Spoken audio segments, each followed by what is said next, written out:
Bonjour et bienvenue, vous êtes avec Nadia Féminin Sacré pour la pleine lune en Vierge du 14 mars 2025, où il s'agit d'ancrer son énergie spirituelle pour incarner sa véritable nature, son identité profonde. Nous sommes dans la saison Poisson qui nous amène à la fin de la saison hivernale euh, et en fait nous sommes face à ce que nous avons semé, nous avons désiré, nous avons nourri dans notre sein et qui s'apprête à émerger pour le printemps. C'est le moment de revoir ses croyances profondes, ses valeurs, sa carte du monde pour accueillir sa vision intérieure, celle qui va prendre racine dans notre nouvelle identité. Le printemps annonce la renaissance, le renouveau de notre être, de ce qui a pris racine dans notre fort intérieur et qui va déterminer ce que nous allons manifester dans notre réalité. L'être que nous sommes en essence s'incarne via une identité d'âme, une identité humaine composée de multiples facettes. Et ce sont ces différentes facettes qui constituent notre personnalité, notre individualité, notre petit moi, notre ego, notre conscience humaine, notre nature profonde, notre moi supérieur et tous les archétypes qui y sont associés. C'est complexe et pourtant c'est la clé qui nous permet d'apprendre à nous connaître et de nous réaliser dans ce plan d'incarnation. Et que nous soyons hommes ou femmes, nous avons une énergie spirituelle qui est en quelque sorte le canevas qui nous permet de co-créer notre réalité matérielle.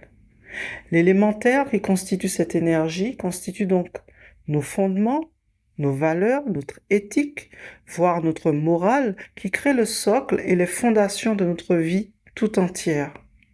C'est le constituant subtil et énergétique qui alimente notamment notre chakra racine et qui prend corps dans notre réalité quotidienne.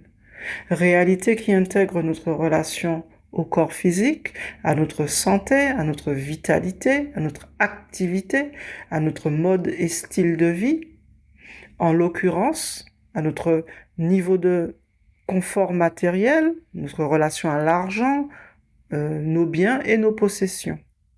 Du coup, tout ce qui aura maturé dans notre monde intérieur depuis l'automne puis l'hiver, ce sera enraciné dans notre terre intérieure, sera constituer notre énergie spirituelle, en tout cas une bonne partie de notre énergie spirituelle, pour ensuite devenir une réalité tangible et matérielle. Et c'est qui nous devenons, qui nous incarnons à travers notre identité, qui fait que nous récoltons ou pas ce qui a été semé. Nous ne récoltons pas seulement les semences de l'année dernière, mais aussi toutes celles qui sont arrivées à maturité. Par exemple, ça peut prendre plusieurs années pour aboutir à un projet. Nous passons bien des années sur les bancs de l'école pour apprendre, etc., avant d'aller sur le marché du travail. Donc il y a des choses, effectivement, qui suivent un processus sur plusieurs années. Mais il y a des choses que nous pouvons faire sur une année ou en un mois, en 2 mois. Donc chaque chose a son processus, a sa durée et a son temps. Donc c'est pour cela que, en vivant une alchimie de l'âme en conscience, à travers notamment les 12 signes et 12 saisons, on doit, au moment de l'automne et de l'hiver, défricher, nettoyer, purifier, brûler si c'est nécessaire, pour rendre notre terre intérieure fertile pour la prochaine récolte. Du coup, cette pleine lune en Vierge vient mettre en relief l'état de nos racines, la solidité de nos fondations, la force de notre conviction, de notre foi, de notre confiance en la vie et en nous-mêmes.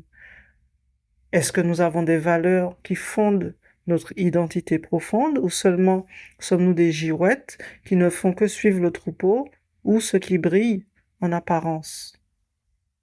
La Vierge est liée à notre réalité quotidienne. Enfin, l'énergie de la Vierge, je parle, est liée à notre réalité quotidienne, tangible, à notre routine, à notre rythme personnel, qui soit en rapport avec la santé, l'endurance, ou au contraire, à la fragilité, à l'inconstance. L'énergie de la Vierge est aussi celle qui enfante les idées créatrices, leur donne un corps de manifestation pour ensuite les mettre en terre et les voir fleurir. Elle nous rappelle que nous avons des phases de gestation et qu'il faut prendre soin des détails, des petites choses qui peuvent paraître dérisoires et qui pour autant ont leur importance. Cette énergie nous donne l'ancrage nécessaire pour enraciner nos idées, nos projets et nous réaliser à partir de qui on est en essence. La Terre est ce qui nous ramène à l'essentiel, à notre vérité, à notre véritable nature. Car nous sommes des êtres spirituels, des êtres divins et nous avons le pouvoir de créer et manifester notre réalité. Ce pouvoir est celui de la co-création avec les éléments, avec les 4 éléments, avec les 5 éléments, avec les autres consciences que l'on peut rencontrer dans la multidimensionnalité. C'est ce pouvoir qui est tant convoité. Donc il faut d'abord apprendre à l'utiliser pour soi, pour être en santé, en énergie, pour se réaliser, avant toute chose. C'est ce que nous créons avec notre énergie spirituelle. Cela s'imprime dans nos différents corps, notamment mental, émotionnel, éthérique, et passe par le corps physique. Et c'est aussi de cette façon que nous pouvons vibrer et incarner une réalité donnée. Donc ce sont des processus. Et plus nous en sommes conscients, plus nous entrons dans une forme de maîtrise intérieure, une maîtrise de soi. Donc ça ne veut pas dire que nous obtenons à coup sûr tout ce que nous voulons, mais en initiant le processus, d'année en année, nous sommes censés acquérir une forme de sagesse, une forme de guidance innée, pour nous aiguiller, nous accompagner tout le long du chemin. Ça n'a pas besoin d'être un chemin difficile, ardu, parce qu'effectivement la Terre nous rappelle qu'il y a une forme de labeur, une forme d'effort, d'endurance, de détermination à avoir pour concrétiser les choses. C'est parce qu'il y a des processus, et nous devons les respecter, et chacun à notre propre rythme. C'est ainsi que nous devenons de plus en plus qui nous sommes en essence.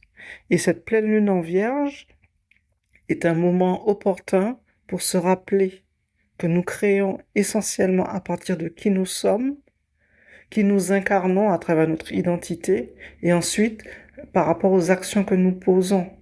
Car si tu sais qui tu es, si tu connais ton identité et que tu l'incarnes, tu vas magnétiser tes actions d'une façon différente que si tu fais les choses en pensant que ça va fonctionner et que ça ne fonctionne jamais, ou que tu es dans des peurs, tu es dans des inconstances qui font que tu ne sais pas vraiment ce que c'est la bonne chose à faire, que tu te sens illégitime, tu procrastines, etc. C'est parce que le processus doit venir de l'intérieur de qui tu es en essence. Et ensuite, tu incarnes les valeurs, les fondations qui permettent d'incarner dans ton identité profonde cette essence. Et ensuite de faire les actions justes et alignées par rapport à qui tu es, par rapport à ce qui est important pour toi, les valeurs que tu veux incarner. Ça ne veut pas dire que tu dois être un être parfait qui fait pas d'erreur, non. Mais c'est ce processus qui te permet d'être dans une continuité de conscience et de toujours aller de l'avant. Comme ça, à chaque printemps, c'est un renouveau. Tu incarnes de plus en plus qui tu es en essence. Et ça doit t'amener vers une forme de sagesse, une forme de guidance innée, une forme de sagesse intérieure qui fait que tu es connecté à toutes les parts de toi, à qui tu es en essence. Donc cette pleine lune en Vierge, doublée d'une éclipse, donc une énergie propice à l'ancrage, à l'enracinement. Mais pour cela, effectivement, ça dépend de où on en est dans le processus. Ça peut être déjà d'en prendre conscience, tout simplement. Donc voilà ce que je voulais vous partager pour cette pleine lune. Je vous remercie de votre écoute. N'hésitez pas à vous abonner, à liker, à partager. Et je vous dis à très bientôt. Je vous remercie.